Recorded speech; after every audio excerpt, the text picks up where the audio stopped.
Mysterious Montana maid. Lizzie Borden took an axe, gave her mother 40 whacks. When she saw what she had done, she gave her father 41. You may have heard this popular rope jumping rhyme before, but did you know that the Borden's maid, Maggie Sullivan, made her home in Montana not long after serving as a key witness in the murder trial? It was a hot August morning in 1892 when the Bordens would face a gruesome death in their home in Fall River, Massachusetts. For Bridget, the Bordens' Irish housekeeper, the morning had started like countless others. Bridget rose early to prepare breakfast for the family. The meal would be light on this particular day as the whole household had been suffering from intestinal problems. Andrew Borden, Lizzie's father, and house guest John Morse, Lizzie's uncle, left the family home around 9 a.m. to conduct business errands. Lizzie's sister Emma was not home at this time as she was staying in nearby Fairhaven after a family dispute. According to Bridget's testimony, Mrs. Borden, Lizzie's stepmother, had asked her to wash the windows inside and outside as they were awful dirty. Bridget said she didn't see Lizzie about as she started to her task of cleaning the windows. Once outside, Bridget stated that Lizzie asked her, "Maggie, are you going to wash the windows?" Bridget replied, "Yes. You needn't lock the door, I will be around here, but you can lock it if you want to, I can get water in the barn." Not long after Mr. Borden arrived home much earlier than his normal schedule due to the recent illness he and his family were suffering from. Bridget was still busying herself in and out of the house tending to the windows. She testified that she let Mr. Borden in the house as he had to ring the bell because the front door was locked by bolt from the inside. Bridget also testified that she overheard Lizzie and Mr. Borden's conversation once inside. She heard Mr. Borden ask Lizzie where Abby, Mrs. Borden, was, and Lizzie replied that she had gone out to visit a sick friend. Bridget then said that she too had felt nauseated as the rest of the family, and she went outside to vomit. When she came back into the house, she headed up to her room in the attic for a rest. She states this was about 10:55 a.m. because she heard the town's bell ring at 11 a.m. only a few moments later. The next thing Bridget heard was Lizzie calling from downstairs, "Maggie, come down. Come down quick, Father's dead, somebody come in and killed him."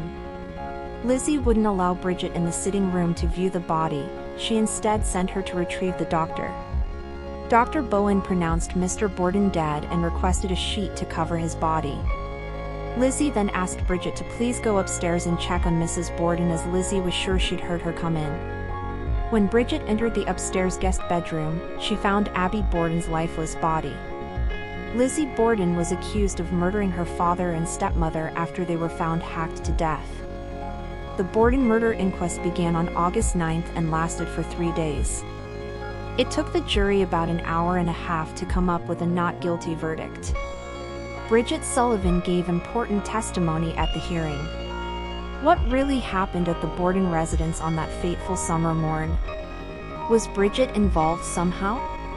Did she help? Was she silenced by Lizzie? Was she paid off? Was she simply in the wrong place at the wrong time? We may never know the answers to these questions, but we do know where she would end up living out her days, Montana. It is believed that sometime after the trial, Bridget traveled back to Ireland but only stayed for a period of a few months. She would end up in Anaconda, Montana sometime after 1896. By 1897 she was listed on the census as a domestic worker. It has been documented that Bridget served as the Winstons' longtime maid in their home on Main Street. Alice and George Winston were some of the city's first residents to reside on Main Street south of the business district.